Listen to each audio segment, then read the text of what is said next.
Hi, everyone, and welcome back to another installment of MasterClass Live.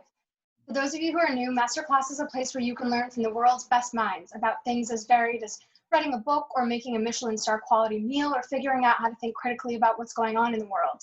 Our online catalog spans more than 80 classes with luminaries like Shonda Rhimes and Kelly Worsler and Steph Curry. And every week we hold these MasterClass Live sessions as a way for you to connect directly with our instructors. It is with great delight that I welcome Misty Copeland to the show today. Misty is, no doubt, one of the most influential dancers of our time. She made history as the first Black woman to be named a principal dancer in American Ballet Theatre history. President Obama appointed Misty to his Council on Fitness, Sports, and Nutrition, and she has used her platform tirelessly to advocate for greater inclusion and diversity in ballet. We don't know exactly how many young dancers of color have felt the courage to step into a dance studio for the first time because of Misty Copeland, but I can say it's a lot. She's also just really lovely to be around. I had the honor of helping to create Misty's masterclass on ballet technique and artistry, and I am so happy you're here. So happy. Thank you for joining us. Thank you so much for having me. I'm so incredibly proud of what you really created using my story, and it was just done beautifully. So I'm excited to dive in a little deeper tonight. Yeah, me too. It's a really lovely reunion. I was reflecting on the making of the class and remembering what we put you through. I mean, you were doing technical demonstrations, you did both a partnering and a choreography workshop. You performed on multiple occasions, including a very challenging variation from Swan Lake. And I think I had you sit for 5 hours of interview. I was exhausted just watching you, which I think I may have told you at some point, but I was really taken by the fact that throughout it all, no matter how tired you were, no matter how sore, you had this really incredible easygoing grace. And I wonder if you developed that as a result of the pressures of being in the ballet world, or if you feel like it developed elsewhere. Oh, that's very kind of you. Thank you. I think that as a dancer, we're just so used to be in this position of just so honored and grateful to be a part of the art form. And so I feel like dancers definitely have a high threshold for just like circumstances, and we're always ready for things to change. You know, it's being a part of live theater and just being on our toes, but also being grounded. And I feel like those are tools that I've taken with me and applied to my life, which I'm very thankful for MasterClass, for me to be able to use this platform to express all of that, to express the beauty and all that you can gain from being a part of the ballet world. 100%. I think there are so many sort of intangible benefits of dance, just beyond the ability to express emotion through movement. And I think that's one of them. Like it does give you a certain grace under pressure that I'm not sure how one develops otherwise. I don't know. We were both raised in dance studios, so that's our frame of reference, I guess. Was there anything that surprised you about the making of the class or the response after the fact? I maybe not so much the making of. You know, I'm used to, with my schedule, not having a lot of time, so I was okay and dedicated to having the long hours on the set, and just, you know, it's important and amazing that I have the team that I do have around me, hair and makeup, everyone that I trust and love, and so it definitely lightens the environment and mood. But yeah, I think that possibly the response, I think, was more than I imagined. You know, I'd hoped that more than just dancers would get it and see all that it takes to become an athlete and an artist, and how relatable it is. And I feel just honored again to be a part of, you know, this platform with so many incredible people sharing their gifts and their talents and their own experiences, because I think that ballet is not often depicted in a very real and authentic way. And so I'm happy that I was able to share my very real and human, relatable stories. Yes, and like you said in the class, like people think of ballerinas as these like fairy tale characters, but it's a sport as much as it is an art, and it can be grueling, and it takes real athleticism and a ton of dedication. Yeah. I mean, I think that what you just said now, I think one about it being a sport, and that it's definitely comparable to any professional sport or professional athlete's journey, is that I think the reason, possibly maybe more so in America, but the reason that we're not really given the same respect, or not as many people, I think because they probably haven't seen it, aren't interested, is because there's no scorekeeping, there's no winner. And so I think that's just like the mindset of how a lot of, Americans, especially, again, they gravitate towards that type of energy. And so that's why I've always felt that it was important for people to see behind the curtain, to see all that goes into it, because it is so similar to what athletes do. And I think it's really fascinating. And when people have that opportunity to see that, we put in so much to what we do to make it look effortless, they have much more respect for it and want to see more. Right. Just because it looks easy doesn't mean that it is. So I am seeing so many amazing questions coming in on the live chat right now, and we are going to get to some of those later. Misty's going to answer a bunch of those. We're also going to be joined by some very special surprise guests. But first, I want to dig into some of the many pre-submitted questions we got. Misty, we had a really incredible outpouring, and sort of as a testament to the way that your class connected with people as well. I noticed in looking through these questions that we had everything from 6-year-olds submitting questions to 73-year-olds. So your fan base is broad, needless to say. Okay, first question is from Amanda. She asks, what advice do you have for dancers who don't have the typical body shape of a ballerina? I think this goes for any dancer, no matter what you look like. Everyone has their own kind of ideas of what they think they look like, and their own experiences, and everyone has there's no two people that are exactly alike, and so I would just say that it's so important to be surrounded by people that are going to support you in loving yourself, in having the confidence to stand in the body that you were born with, that you cannot change, and just to get away from comparing yourself to other people.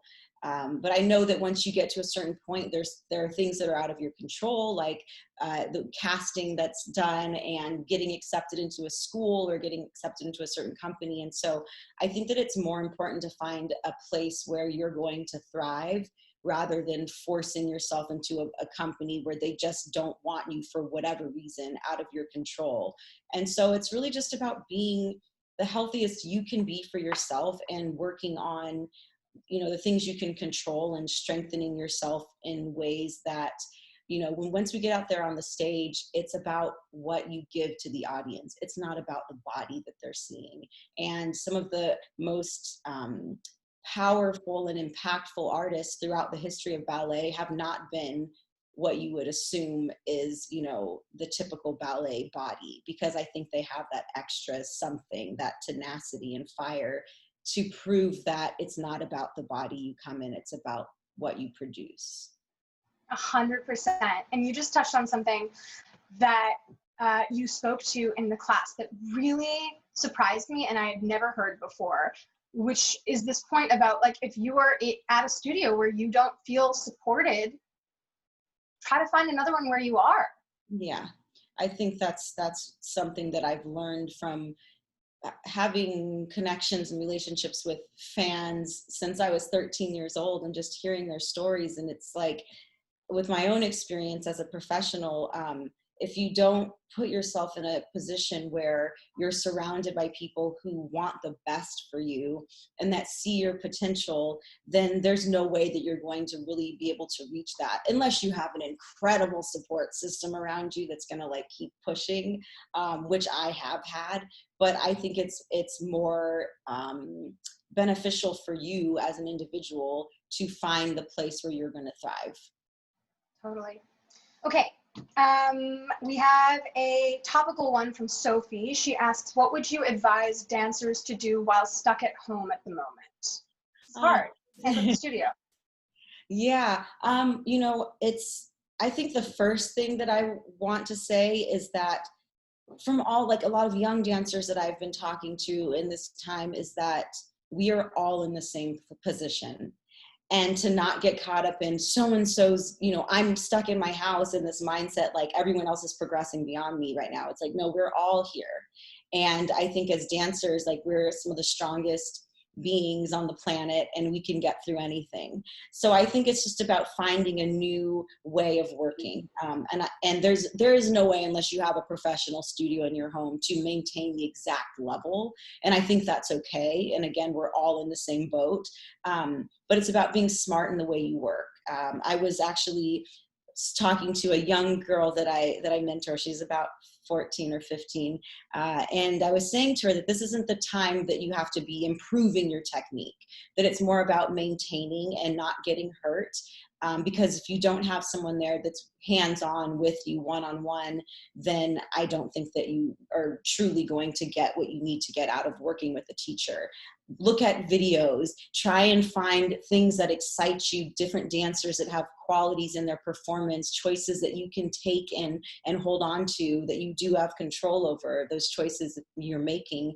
And just trying to stay positive, but also allowing yourself to accept that it's okay to feel sad or that you're missing out on things, but that hopefully when you start dancing, it'll bring you joy. Well, and again, this is something that you talked about and that we covered in the class, which is the continued importance, no matter your level of capability, of going back to the fundamentals, and that you continue to go back to the fundamentals every single day. And so when you speak about looking up videos, then your masterclass might not be a bad place to start. Absolutely. Okay, so this one comes from 11-year-old Sienna, who has been doing ballet for 5 years and wants to know how old you were when you knew you wanted to be a professional ballerina. Oh, well, my path was not very usual, in that when I was discovered at 13 years old, the reason that I went into the ballet world was because I was told I could be a professional. And so it was from day one that was the goal, and that started my journey. Because I was later for a classical dancer, later than most people. A lot of dancers start to audition and think about the next step and phase in their professional life, probably around the age of 16 or 17. So at 13, it was like, we've got to get things going really quickly. So I knew immediately that was what I wanted to do. And I knew that it was going to give me an opportunity that I would not have had I not been introduced to ballet. Just coming from the upbringing, growing up with a single parent, one of 6 children, and just constantly in survival mode, I knew that this was something that could take me all over the world and help me to grow as a person and be able to express myself in a way that I'd never found before. So beautiful every time I hear it. I think even when you are deeply passionate about something, it can be very difficult to maintain that day-to-day motivation. And so we have a question from Jacinda on that note. She says, during those periods when you're tired, sore, or have no emotional energy to continue, what tools do you use to will yourself to either train or rehearse or do the boring stuff? What keeps you coming back in those moments? Because I know you're human. You must have moments where you don't want to do it either, right? And I think it's okay to feel that. I don't think that you should beat yourself up about it. I think it's a balance when it comes to taking care of your body. If your body is hurting and deep down you shouldn't continue or you shouldn't dance that day, listen to your body. because it's only going to hurt you if you go and push beyond what's healthy. Our bodies need just as much recovery or more than we do training. But on those days when clearly I have a show to do and people have paid to come and see me, I've got to pull it together. And so I think that comes from just thinking about how I'm going to feel once I get onto the stage, and thinking about all of the people that are there supporting you and that are excited for this, experience. I think all of those things help me to really just like pick myself up and remind myself of why I do what I do, because I love it, because it brings me joy. And I think that, putting in all the hard work brings you to that place, and to remember that. Yes, think about the payoff. Okay, this one comes from Dee. She says, I am a professional dancer myself, and I look up to you so much. What moment in your career did somebody take a chance on you, and who was that person? There's been so many. It's hard to even, I've been so fortunate that at so many critical moments in my life and career that I've had incredible people that have come in. And I know that it was also because I was open to accepting it. And it's hard sometimes when you are kind of in this little bubble to see that people are there for you, and that it's okay to accept that guidance and help. But definitely Cynthia Bradley, my very first teacher, the fact that she, we didn't know each other very well, and she invited me to live with her and her 3-year-old son and her husband. And she took me into her home. She took me into her school on full scholarship, and she trained me for 3 years, and I lived with her. And I mean, if that's not a chance that you take on someone, then I don't know what is. But if it weren't for her, I would not be here. I wouldn't have found ballet, and I wouldn't be the person I am today. It strikes me that you have had really key sort of mentors or shepherds at all these different phases in your life. And I know that more recently, you've had a really special relationship with a woman named Raven Wilkinson. Will you talk a little bit about her? Yeah, she was, I think that at a moment where I had felt as though I was peaking in terms of my professional career. I was 29 years old. I was getting these opportunities for the first time to do leading classical roles, but there was always something missing. And I think that I just never felt that I truly connected with another dancer and could see myself through them. I don't know if it was really a conscious idea or thought, but when I met Raven, I had seen her in a documentary on the Ballet Russe de Monte Carlo, which is now a defunct company. But she was the only Black woman in the company in the 1950s, and the first one in the company. And to see her journey and to recognize and realize how little has changed since then, and with my own experiences, it just gave me this second wind.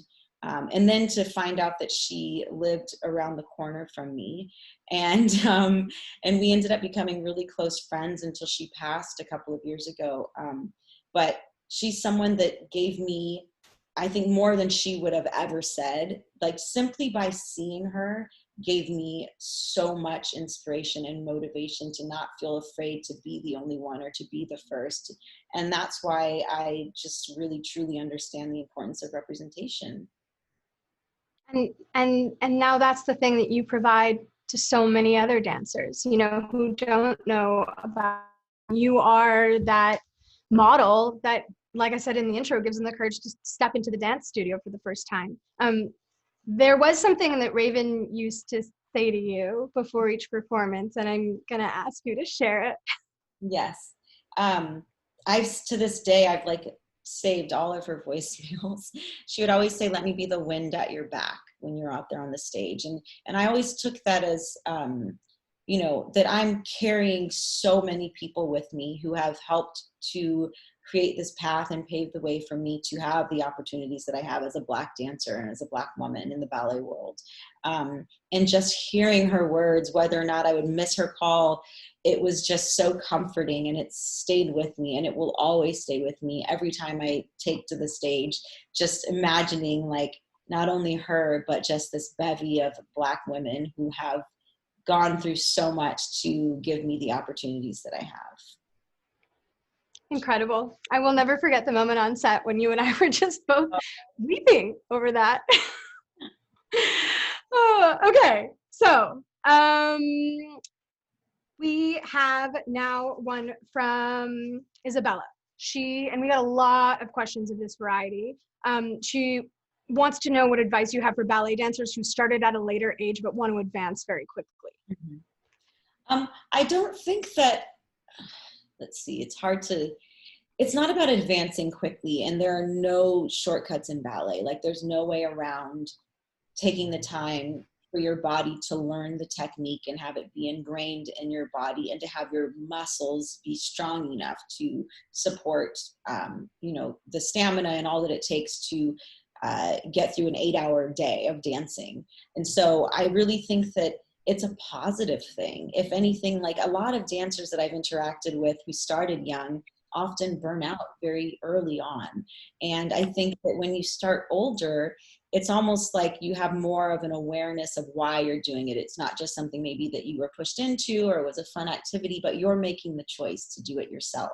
And so I think that there's something really powerful in that, and that it's really just about finding quality teachers and quality training so that you're getting the best that you can and working simple. I think that it's good to build a strong base that's not, you're not trying to advance and learn every trick in the book, but just getting a really strong base, and that'll take you far.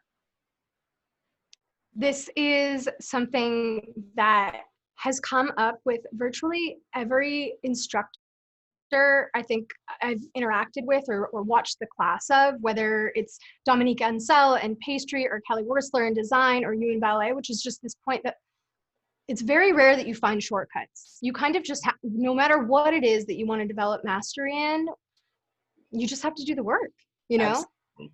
Yeah. And that's why I think that being a part of a field like this, people learn very quickly whether or not they're cut out for it, because the work never ends and you have to enjoy that process.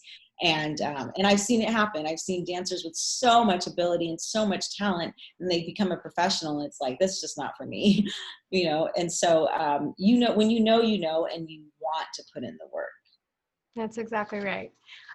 Okay, next we have a video submission. Very exciting. This is from Adele, who is looking to follow in your footsteps. Let's take a look.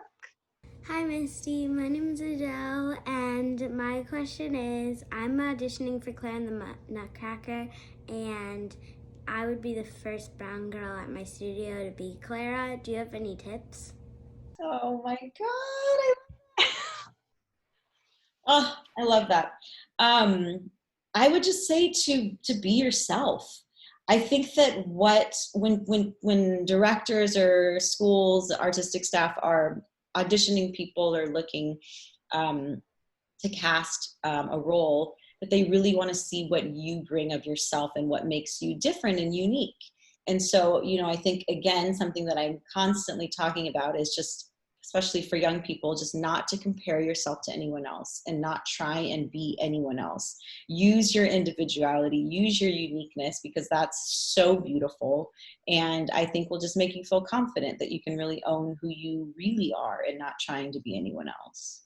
Yes, and because if you are operating in any space where you feel disingenuous, the jig's going to be up sooner or later. It's not sustainable to be anybody other than you ultimately, right? So it's a simple but very profound piece of advice, I think. Yeah. Okay, so now we have one from Maura. This is something you are no stranger to, being in the spotlight.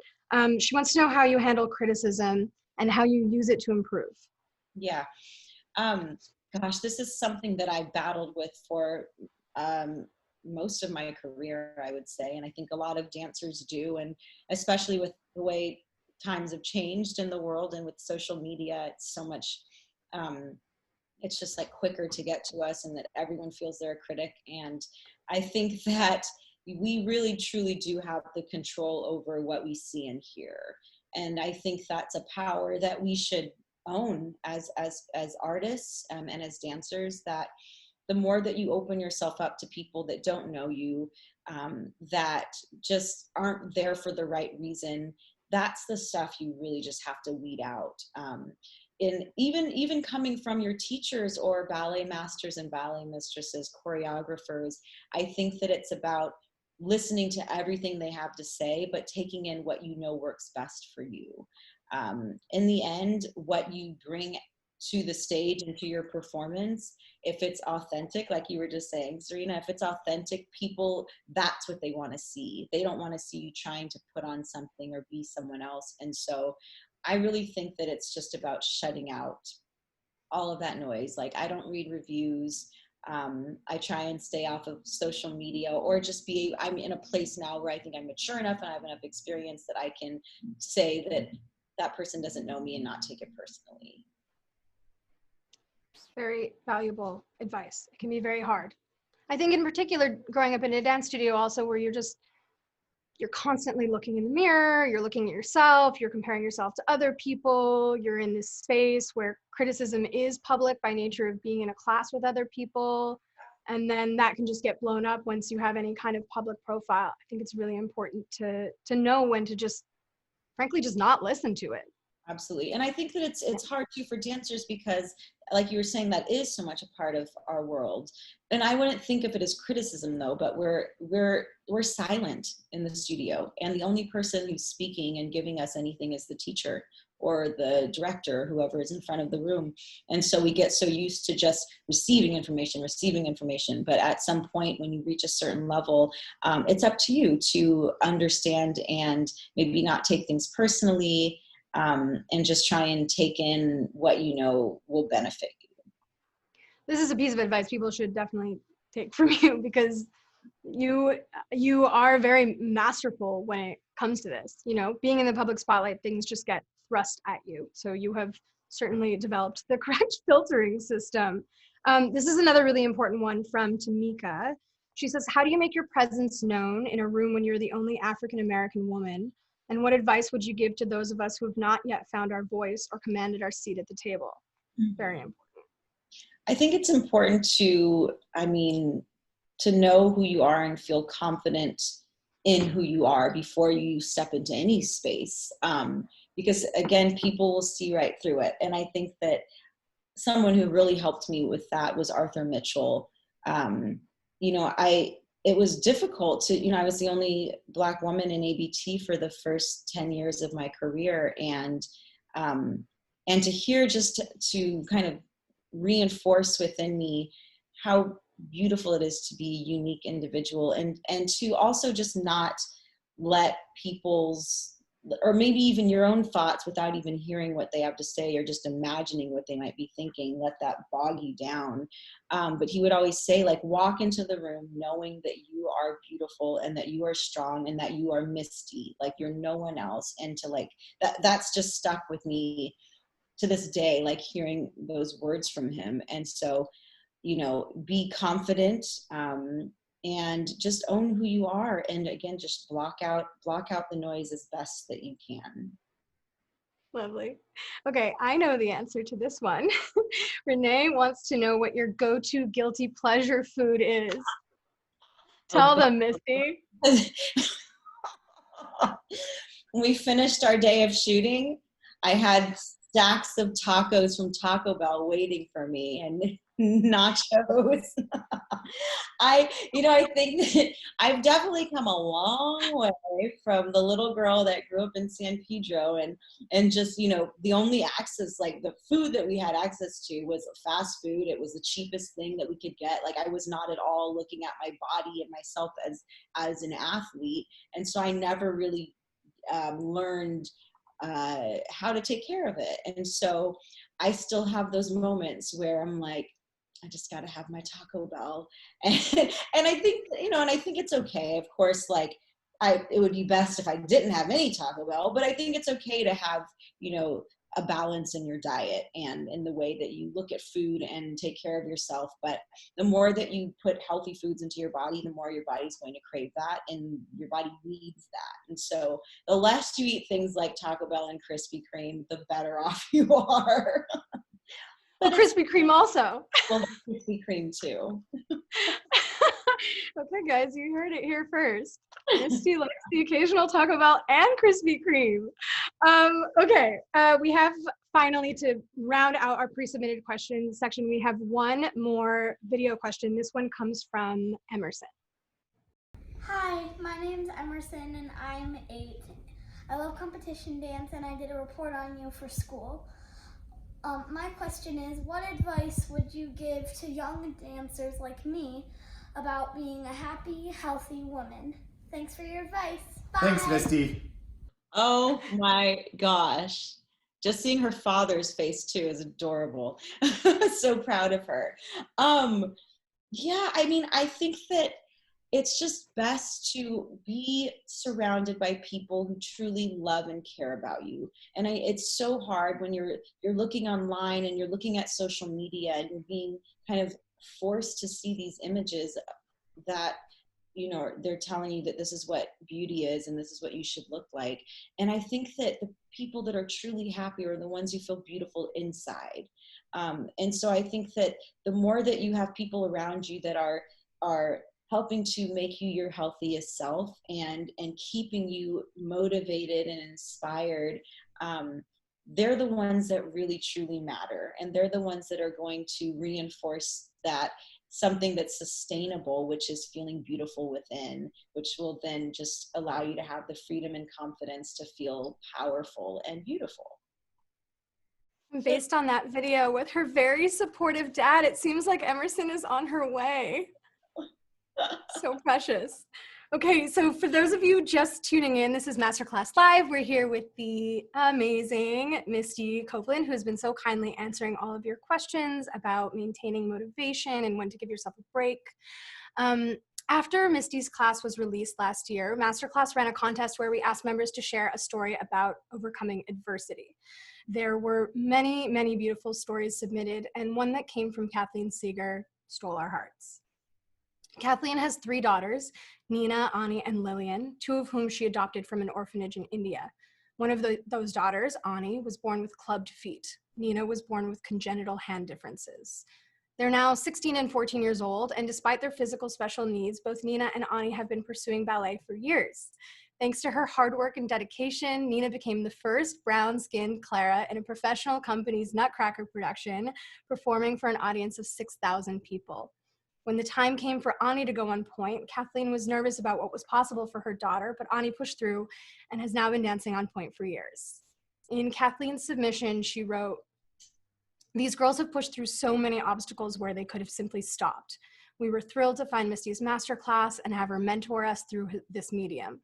My girls inspire me each day, and as Misty inspires them, I hope they will continue to inspire others." Oh my gosh. Oh my gosh. So they won the prize, and that was to go and see you perform, of course. And then unfortunately, you had an injury. So surprise, we have them here with us today. Oh my gosh. I'm so proud of you guys. I'm like bawling my eyes out right now. It's so nice to meet you. I'm so sorry that I missed you guys. But I'm so proud of Mama, all that you've done for them, and I'm sure that they have an incredible support system. But you know, people like you and hearing stories like you guys is what motivates me and what keeps me pushing, because the arts can be so powerful in giving people the strength and the confidence and the courage to feel that, you know, that they're enough. Oh my God. You're crying, I'm crying, we'll all be crying. Before we are all just like a puddle of tears, I know that the girls have some questions that they want to ask you. Nina, do you want to start? Yeah. So I was wondering what your most difficult and challenging variation you had to learn, emotionally and technically. Good question. You probably saw it on MasterClass if you watched Black Swan variation. But you know, the thing is, we have more control over our emotions and stresses and physical obstacles, and I think we do. And when when I break down that variation, the Black Swan variation, Swan Lake in general, I would say that almost every ballerina I've ever come into contact with has said that Swan Lake, hands down, is the hardest for the ballerina in the classical repertoire. But I think that my issues were my own insecurities that had been put on me from outside sources, or my own ideas of just, not ever seeing a Black woman portray that role, like in a major ballet company. And so I started to build up my own fears that weren't really real. And I think that over time, the more that, even I think having the opportunity in MasterClass, to break down the steps in sections, it's this really isn't that technically difficult. These are steps we do from the time we start dancing. And it's really just about wrapping your head around things in that way. And in the end, you're telling a story. And that's all that should matter, is that through those technical steps, you are able to make people believe that you are whatever character you're portraying. But definitely Swan Queen is the hardest. Okay, Lillian, you're up. I wondered if you ever felt like you doubted you were good enough to be a dancer. I definitely, yes, had those moments when I felt like I probably just didn't have a strong enough support system around me. It was definitely earlier on in my professional career. And hearing people use certain words, I think because of their own discrimination in their minds, of not allowing themselves to envision someone who had brown skin as a leading dancer in a classical company, that I think that started to kind of just take over me and make me feel that maybe I didn't belong. And it was the time that the incredible women that I've had surround me have stepped in, always at the right time, like superheroes flying in to save me, have been there and just encouraged me to take ownership over myself and what I'm doing, and not to let people's words define me. It's really beautiful. Ani, do you have a question? So Ani's voice isn't as loud. She was worried that she couldn't be heard. So I'm going to do her question. And she asks, what is your favorite food to keep your energy up as a ballerina? Oh, I like Not Taco Bell. I wouldn't suggest Taco Bell to keep your energy up before a show. I know it's not a myth, but it's something that a lot of ballet dancers do, but eating bananas before a show is really, really helpful for cramps and just keeping your energy up. But I don't know, pasta, rice, fish. I pretty much try and stick to a pretty consistent diet though. So I try not to get worked up and overwhelmed the night before a show. I just like things to be as normal as possible, because it just makes it feel like this is another day. I go into the studio and I perform in the studio every day. So it shouldn't be any different from when I go on the stage. Except maybe I get more sleep before a show. But I think that as long as you're just eating a balanced diet and healthy every day, then you'll be fine before a show. Okay, Mama Seeger, you're up. All right, well, first I want to thank you for just sharing your beauty and your wisdom that you've learned over the years with young ladies, because my girls have looked up to you for a long time and read your books and watched your MasterClass, every single one. So I really appreciate them being able to learn just from a beautiful mentor, even one that they haven't met in person, and get the chance to sort of meet you today. So my question is, so many mothers, of course, have young, lovely ballerinas. And so what would be your best advice for us mothers while we're raising our young ballerinas?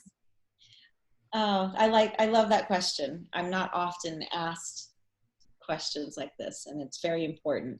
I think that I don't have children, so I have no idea what it is to find that balance of of support and pushing them. But I think that it's good to really, you know, encourage them to accept that this is something that they want to do, and not to feel that it's something that they're being pushed into, because it is just an extremely difficult field to be a part of. And if you aren't so passionate about it, then it's not going to be a lot of fun. So I think it's about, you know, allowing them to decide on their own that this is what they want to do. And of course there will be those couple of days throughout the year when you're like, no, get out of bed and go to ballet class. But other than that, I think that it's just being a support system and a sounding board for them, and encouraging them to feel beautiful and powerful no matter what it is they do. Well, thank you. Thank you. Oh my God. You guys, thank you. Ani, Nina, Lillian, Kathleen, much in the way that Misty is inspiring so many young women like yourself. I hope you know that you are likewise inspiring people with your grace and your dedication and your ability to overcome adversity. And Kathleen, you're incredible. Thank you so much for joining us. Thank you Thank so you. much. Bye. Bye, Misty. Bye. I know, how amazing, right? Amazing. Amazing, truly, and inspired by you. Okay, so as I said earlier, we've been getting really amazing live questions in the chat. I want to be able to get through a few. Okay, so Sharuk asks, do you practice something else besides ballet for body strength? I've definitely kind of dabbled in a lot of things, and throughout the course of my career, I've always found it just important for me to constantly be reassessing my approach and reassessing my technique, so that I'm, you know, as a dancer, you're always learning and your body is constantly evolving and changing in a different place. And so I think it's important to explore different things and not kind of get stale. But I mean, I've done it all from, you know, I still swear by Pilates and gyrotonics and swimming, just things that will kind of still create the same type of muscle tone that you would need for classical dance to me. And that's not having like a lot of weight or resistance. But in the end, ballet class. That's something that we've talked about. You know, I've explored doing a lot of cross training, but in the end, if you're working properly, it can be so minimal. But the reason that ballet is still around and we have the exact same technique is because it was so beautifully developed. And ballet class is definitely my go-to. Yes, and we saw this in the class, that even the most minute of movements, like a demi-plie, when done appropriately, are enough to have you breaking out into a sweat. So it seems as though it's like certainly sufficient. Yes, absolutely. That was when I felt so bad. You were sweating in the pliés, and I was like, oh my God, we're gonna have to push her through a few more hours of this. And then you were such a pro. I mean, like, I should be surprised. Of course, you're a pro. Okay, Jaylene has one for us. She says, what are you afraid of? Oh, good one. And how do you get over that fear? I think that things that scare me or bring me fear is when I'm not in a strong enough place, and then I let other people's just negativity or words kind of seep in and affect me. That scares me. But, you know, I think as an adult and with all of my experience, I have so many tools and things that I do to prepare myself for the day or for a performance that more often than not don't allow me to get to that place. But it's definitely a fear, because we're human beings and we're fragile, and we have moments of, you know, weakness, and but it's about learning, if that happens, if those fears kind of creep in, it's learning how to be able to function and push it out, you know, throughout the day or throughout your performance. But yeah, I think that since I was a child, fear of judgment has always been something that has like followed me, and something that I'm constantly working on staying strong and not letting take over me. Yeah, and it sounds like that can be a lifelong journey. Absolutely. None of the work ever ends. And I think that's the beauty, in being a human being and living your life, but also being a part of the ballet world, is just knowing that journey of work and learning and discovering will never end. Yeah, we evolve and we mess up and we grow, hopefully forever. That's the beauty of it, right? Okay, from Donna, this is a big one. What has been the most valuable lesson you've learned in your life? Wow. Oh my. I think it's just like having empathy, like being able to see other people's viewpoints and ideas. And I think that's what's really allowed me to get to where I am as a Black woman. Is, it's rare this day and age for a Black or brown person or any person to be kind of the only person surrounded by one race. Like it's not that common. And so to be in the ballet world and to literally be the only brown face for so long, it just really tears away at you. And I think that I've just learned through my journey that the more that I can kind of step back and have an open dialogue with my colleagues or friends or the people that I'm surrounded by about race in a constructive way, then that's how we move forward and how people learn and don't feel attacked, and you can continue that dialogue. So I think that just having patience and empathy is probably one of the biggest lessons I've learned. 100%. Good lesson for virtually everything in life. More empathy. Okay, this is from Michelle. She asks, what is the dream role that you have either done or would love to do? Is there anything left? There's a lot. I've never danced Olga and Onegin, but I would say that, Juliet is just my ultimate favorite role, and I've had so many opportunities to do it that I'm so grateful for. But Manon, I think I've done it twice, and I have to do it again. Like it's one of those roles that I don't think I ever thought I would do, but not until I was on the stage did I realize, like, wow, this is something that I think I was meant to do. And just how meaty the acting is, and how what a responsibility it is, not just to tell the story through the choreography, but to really tell the story through active, like, acting. And just the kind of roller coaster of emotions. Like, the older I get, the more experience I have, I'm like, I can access this very easily. You just gave me goosebumps when you were talking about not even really recognizing how perfect the role was until you were on stage. There's something about that moment of discovery that sometimes necessarily can't happen until you're performing, that I think is also one of the most incredible things about dance that maybe people who are outside the world don't fully understand.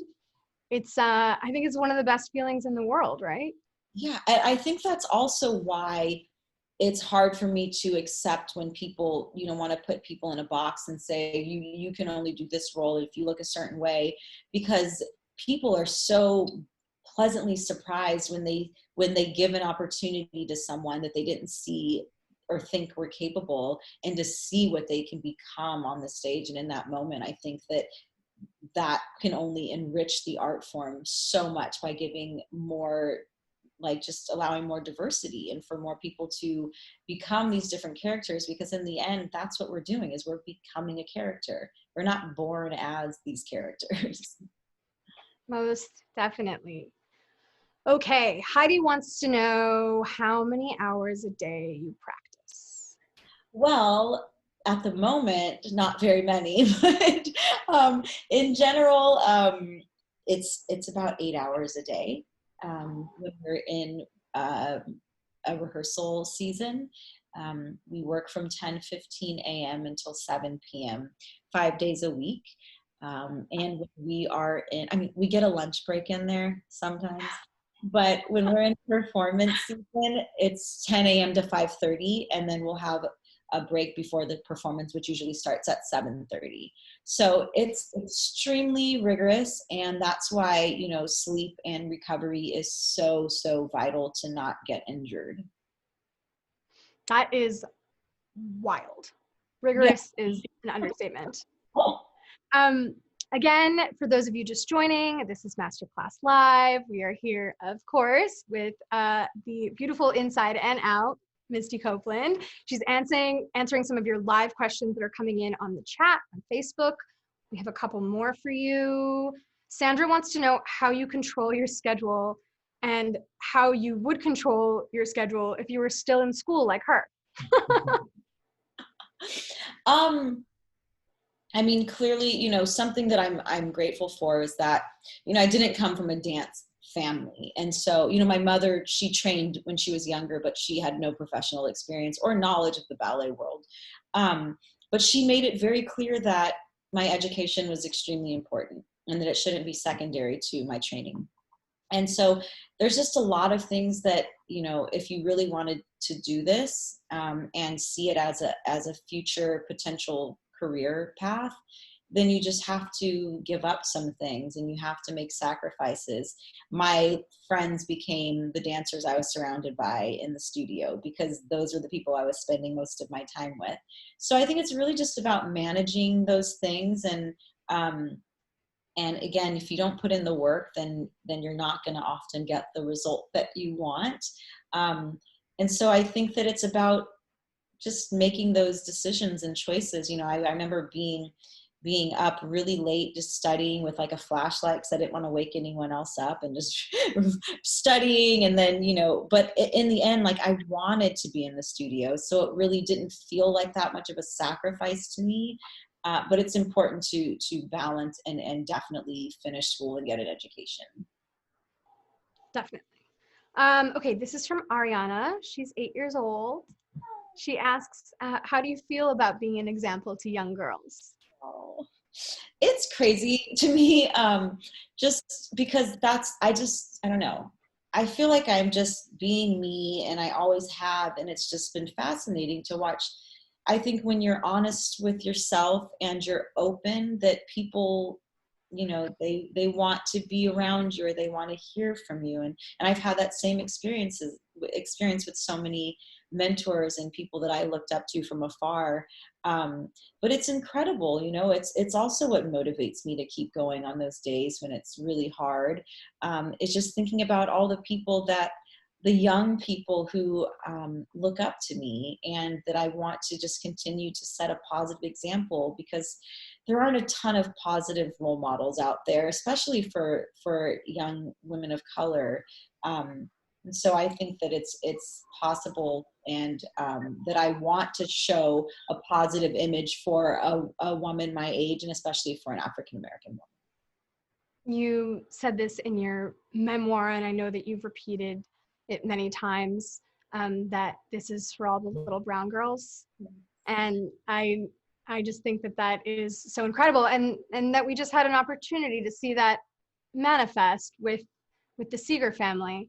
Yeah. I do think there is like a very particular kind of responsibility that comes along with being a role model. And there's also a kind of responsibility and a weight that comes along with being first, you know, being the one to shatter the glass ceiling as you have. Do you ever feel that? No. I mean, not particularly in that way. I just always looked at myself and just being so grateful to have the opportunities that I have, and I just have always looked at myself as more than me. Again, like there's no denying, you know, the work that was put in to get me to this position from so many people, and that there's still so much work to be done to make things easier for the next generation to come after me. But that's not something that I often think about. I think I'm more just like focused on being the best dancer I can be and getting through Swan Lake. You know, there's something that my husband says to me sometimes, which he says, be a vessel or be a conduit. Yes. You know, like understand that the work is in service of something larger. And I feel like you embody that.